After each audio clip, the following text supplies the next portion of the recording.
What's going on, everybody? Welcome back to the Swingman podcast. It's podcast number 133. It's my guess. I actually don't know that, but we're going to roll with 133. I'm pretty confident it is that in any case. In this week's podcast, we're going to be covering off our NBA player predictions for the upcoming season ahead. We've got 7 awards to run through, and we're going to kick it off right at the start. I'm not even going to ask how you are this week. We're going to go straight into MVP predictions. And I want to know, Lewis Howard, who is your predicted MVP for the 2023-2024 NBA season? All right, straight in. All right, so I feel like with MVP, it's the one where there's the most limited amount of candidates to choose from, purely because there's really only a certain elite group of players that can really challenge for that MVP status on a team that elevates you into that conversation, because you know that always comes into it. So I've gone for a man who was in the conversation for it last year up until a point, and then him and the team started petering off. And I thought I'd go away from the whole, Embiid Joker debate's been dominating it for a while, and Giannis obviously been in there as well. But I'm going to go for Tatum for MVP this time. I feel like everyone's waiting to crown him amongst those elites that I've already named, and he's fallen short in the playoffs a little bit. I think some people would say, obviously he had his moments, especially in the last playoffs with that huge game against Philly. But I think because people are waiting to crown him, and the fact that Boston have strengthened, and I think there'll be a top 2 seed, it'll be them or the Bucks, it will be either 1 or 2. How they'll do in the postseason, I don't know. But I think if that is the case, then people will lean towards Tatum because he is a new guy. He's not new, he's been around for a while, but he's new to that sort of level with those characters. Louis, how are you? Where's your stance then? Is he on this picture? Is he on this graphic? He is. I mean, I was stuck between 2 because I said Jason Tatum last year, and I think that was a pretty out there. I don't think he was top 5 favourites last year, and it kind of developed throughout the season that he might be in there, and then it just fell to these 2. But I think with Embiid, Jokic, and Giannis, there is just a case right now where I feel like there's voter fatigue, really. I don't think people are going to vote for them as MVP because they're kind of made men, particularly Jokic and Giannis have won a couple, and Embiid kind of got his, and then I think his stocks have kind of fallen since because of a poor playoff display. But he could really be in this conversation, but I just don't think it will happen. But I didn't go for I did go for Luka Doncic actually this year, and he's always one that people put up there, I feel like, every single year. But in this case, I mean, MVP is all about narrative, and I feel like Luka's team is not very good is the way I'm going into this. I haven't watched their preseason game from yesterday, but people are not very infused by a Kyrie-less, Luka Doncic-less Dallas Mavericks. Let's just say that roster isn't very good. So the narrative of him carrying them a little bit, or carrying them quite significantly, I know Kyrie is there as well, it kind of sets it up for me a little bit. But I do kind of I did have a little thought of Devin Booker, but I just feel like there's too many good players in that team that it might detract from him slightly. But I'm going to go for Luka this year. He'll be my bet.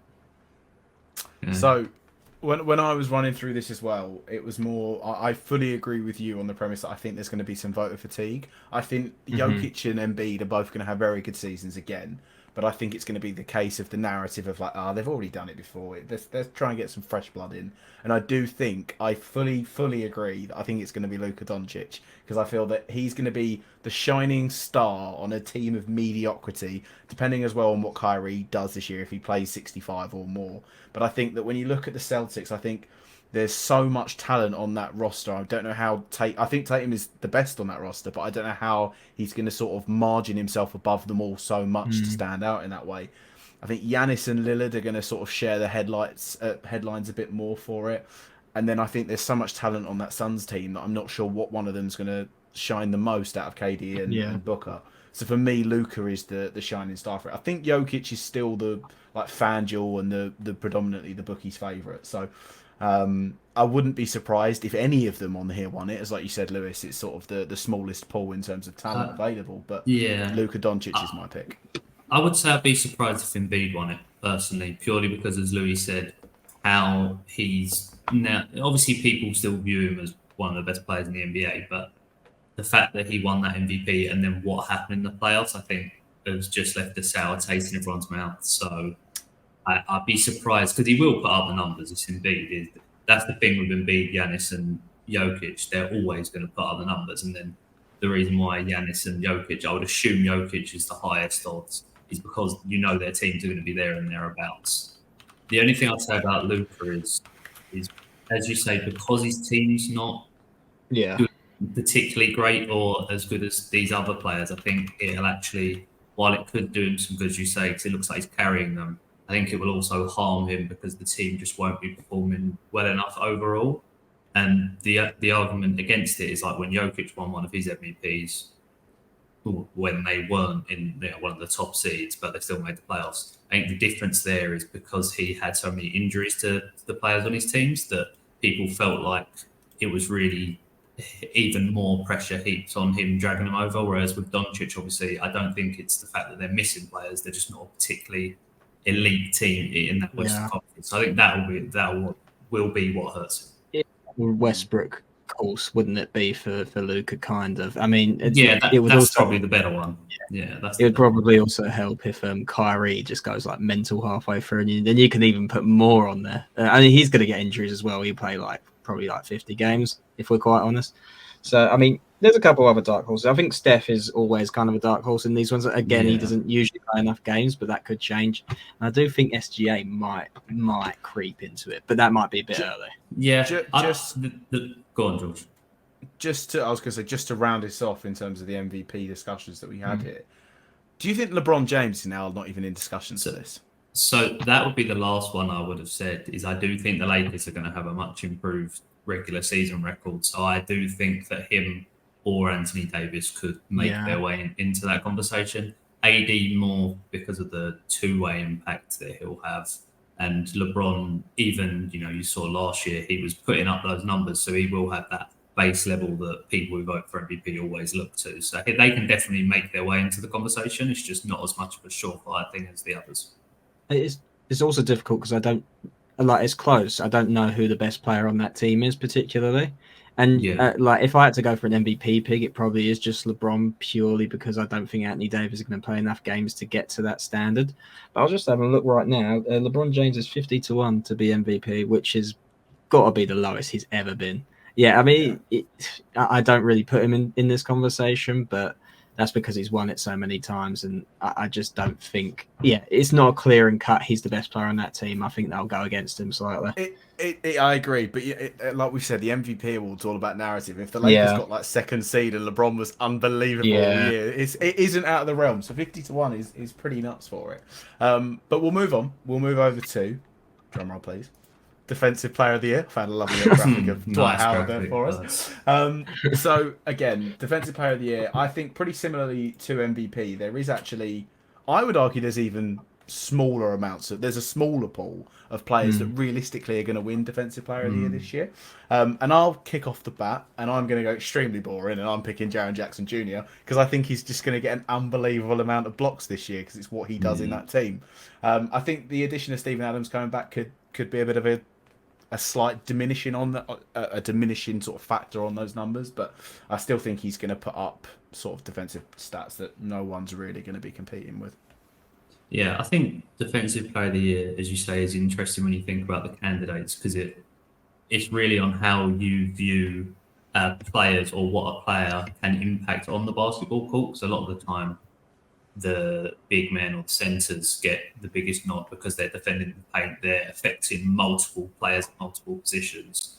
Whereas, your guards tend to get less of the limelight because they're more so guarding one-on-one or on the perimeter. We've seen that in recent times, that sort of mold be shattered a little bit for what is considered a Defensive Player of the Year. But I do think this year it will return to, being one of those big men. Jaren Jackson Jr. I think is a solid bet. The only thing with him for me is one, as you say, the return of Steven Adams I think will hurt him a little bit, and I think the Grizzlies won't be as good this year as they were last year. I still think they'll be a good team, just not second. I don't think they'll be second in the West. My one, this is probably it's not. None of these can really be out there. Let's be honest, but it's probably the furthest out there of the ones I've picked.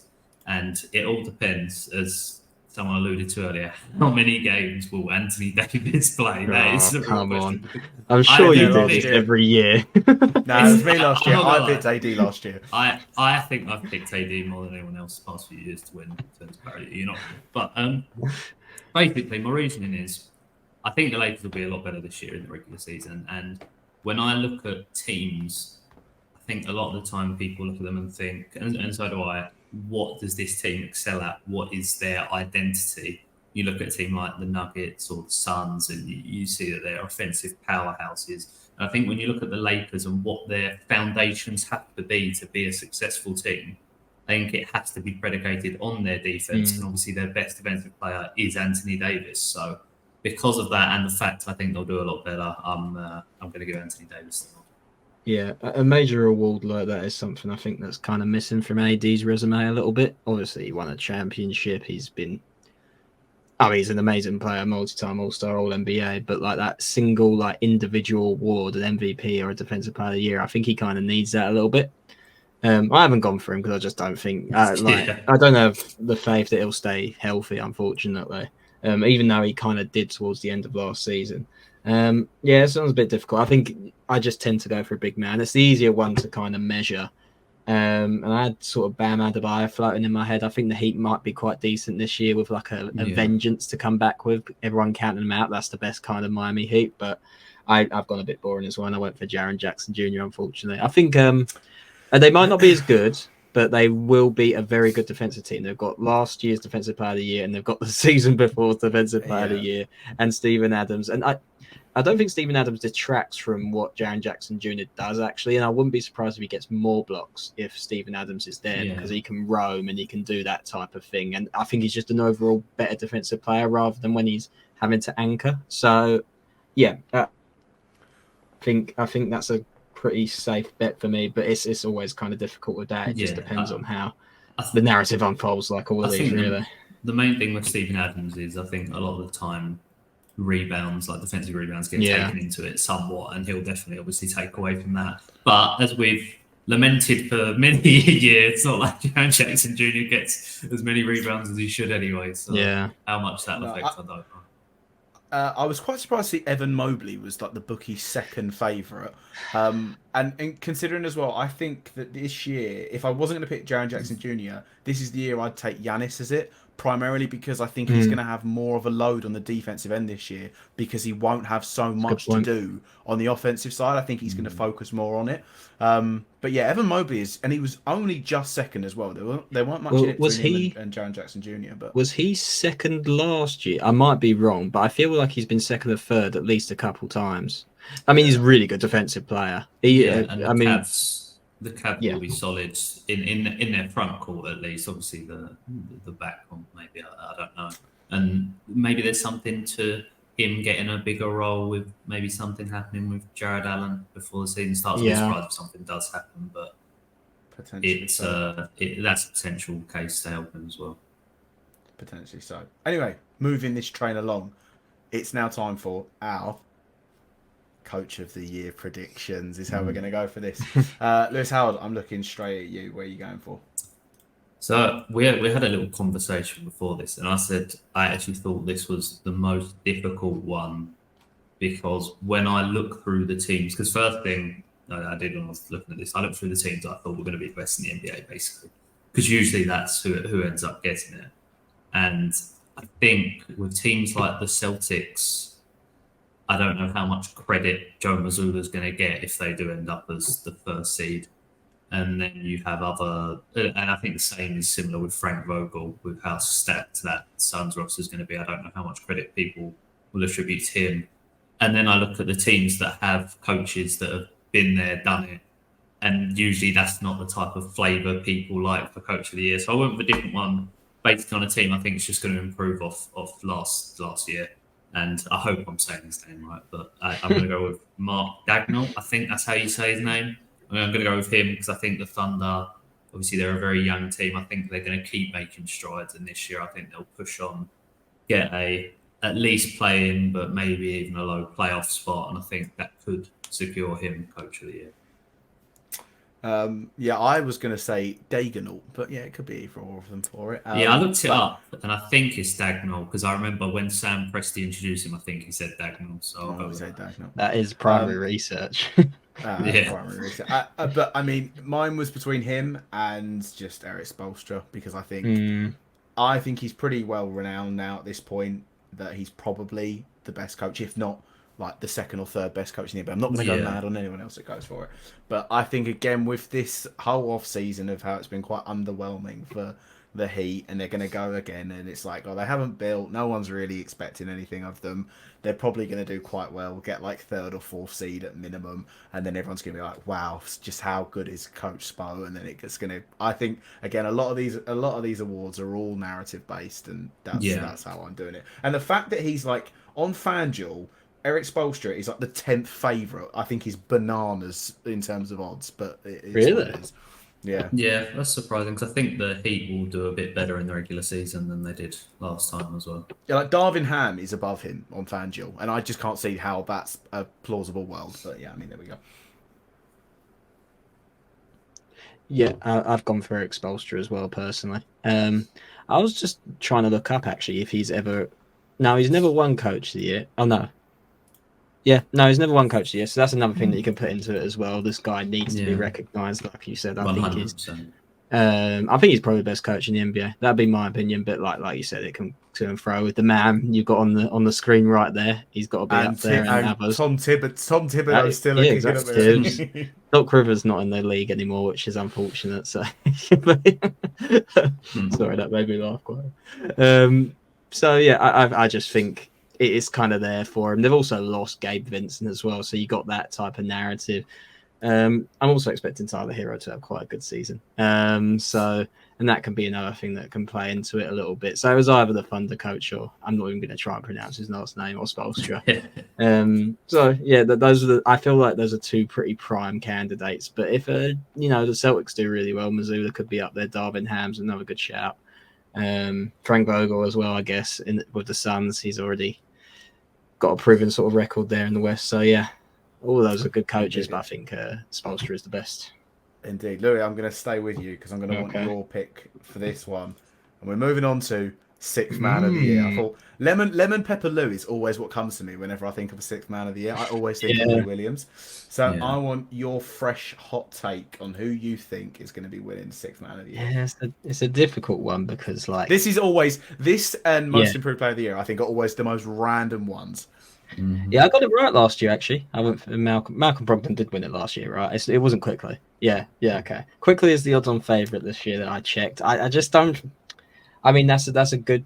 He's that type of mold. He is that Lou Williams. That guard, that spark plug type of thing, that scorer. I just don't know how good the Knicks are going to be for him to get that role. And a lot of these six men just end up starting anyway, which is what bothers me mostly. Yeah. That's the hard thing is you end up looking at the top odds and they end up being like starting minutes. So then it's so hard to determine. Norm Powell, he could start for the Cliff. The Cliff is going to be that good. It is a lot of. This is a bit of a shady one for me. I went for Bobby Portis in the end personally, and he's one that I think probably is not going to start.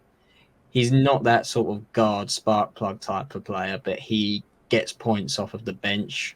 The Bucks will probably be quite a good team. And yeah, it just comes to me like the only sort of candidate that kind of made sense a little bit. So that's who I went for, but I'd be interested to see who you two went for because I've not got a strong opinion on it, if I'm honest. I'll jump in now because I also put Bobby Portis. Very boring, and it's basically echoing the same things you said.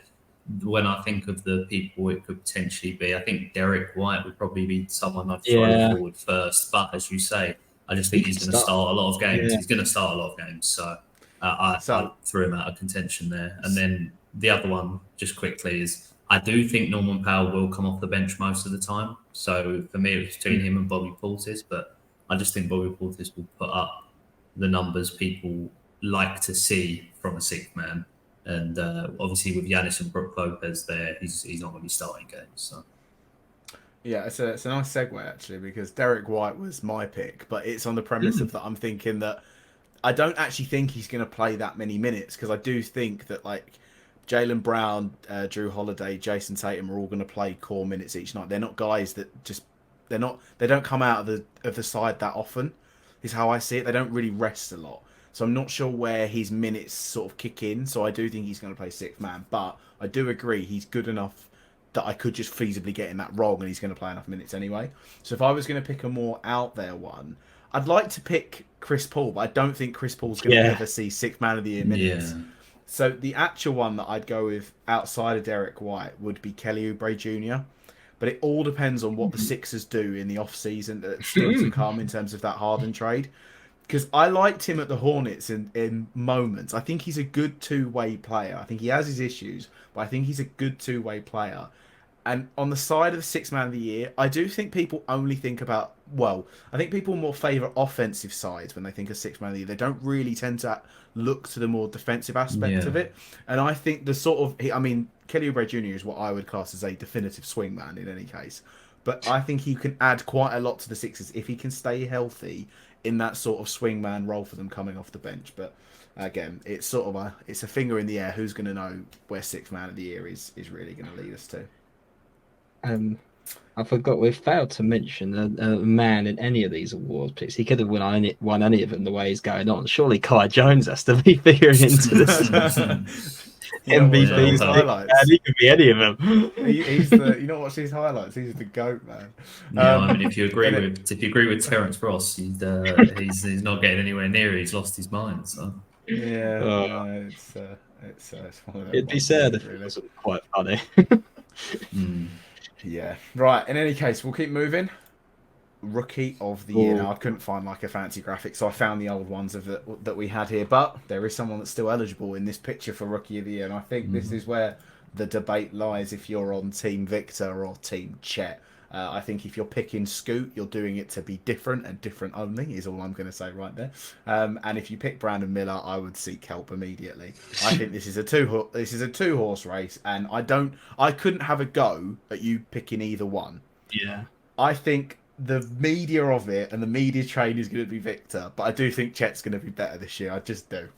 That's how I said it. Yeah. The one thing I will say for Scoot is I do think he's going to have some good production because they will give him the license to just attack. Absolutely. And he'll obviously get great minutes, and he's essentially been given the keys to the franchise. So it's just I do think the Trailblazers are going to suck. But he's there and it's valid, well, but so. it's Chet or Victor. It's Chet or Victor. It's just how it is.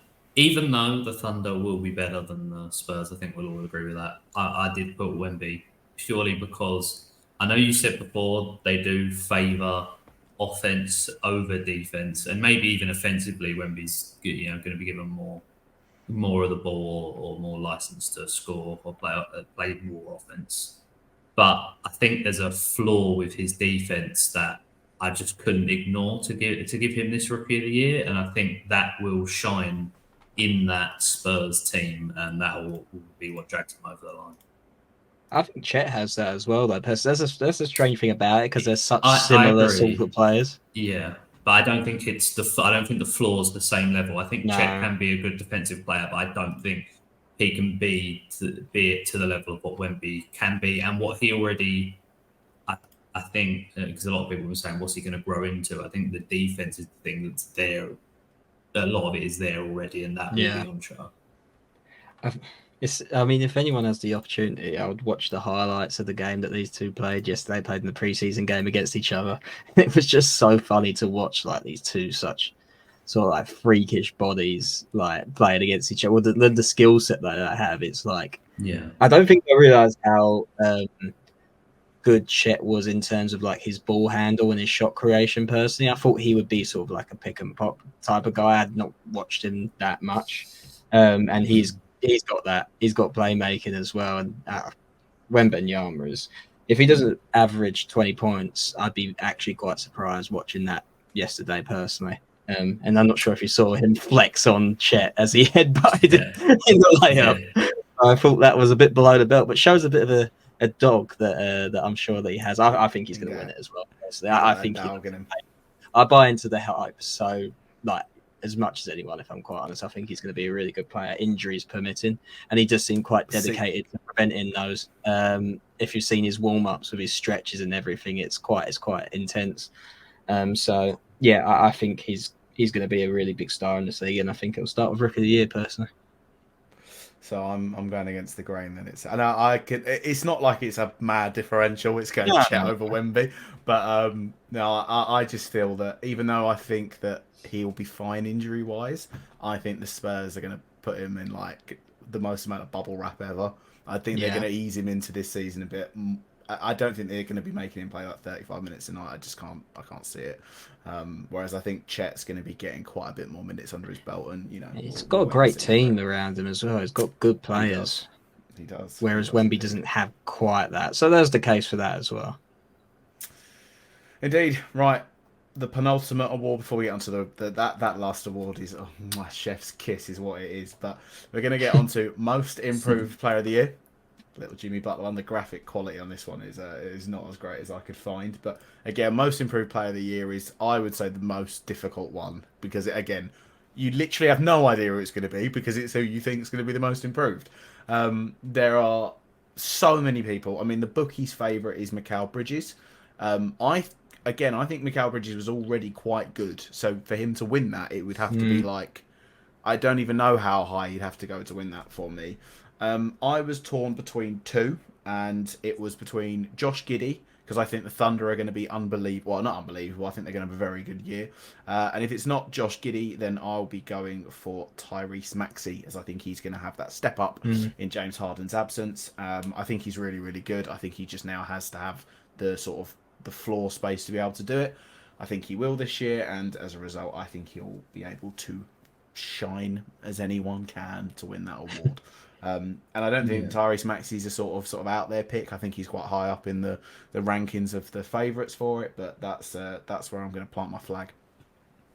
Yeah, I mean, they were the three in my head as well. I actually, with what you said before, I've kind of changed my thinking on the most improved, where I do think most of the time it's going to be a good player turning into a great player. I think it's never someone who really comes from complete obscurity and elevates himself. I think you have to not just elevate your game to a good level, but actually stand out from 95% of the players in the NBA. And obviously, Mikal Bridges, Tyrese Maxey, and Josh Giddey have that level at the moment where if they do push up, they elevate them into that near that sort of status. And I went for, I would be amazed if he's not the biggest favourite, but I went for Mikal Bridges because I just think he'll be given the freedom, let's say, I think I've said that about 20 times already, to basically do what he wants on that next team. And I looked at what his numbers were before. Obviously, he's a great defensive player as well, but he averaged 20 points last year. I could very easily see him pushing it up to 25. And if the Nets do clinch a low playoff spot, he'll probably get a good shout for an all-star. And in that case, I think most improved is basically locked up for him there. Likewise, Tyrese Maxey is another player who actually has that 20 points per game baseline as well. And he should get more responsibility on that Sixers team. And he could push up to put up those sort of numbers as well on a better team. So I can see why the argument for him is very strong. Josh Giddey, I think, is a little bit less, but he doesn't run the offense with the Thunder team, but he does have a lot of the ball. And while Mikal Bridges is a two-way player, I think when it comes to looking at points, rebounds, assists, Giddey impacts the game more on all of those levels than the other two. So I can see maybe that adding to it. But personally, I think Mikal Bridges is the strongest argument.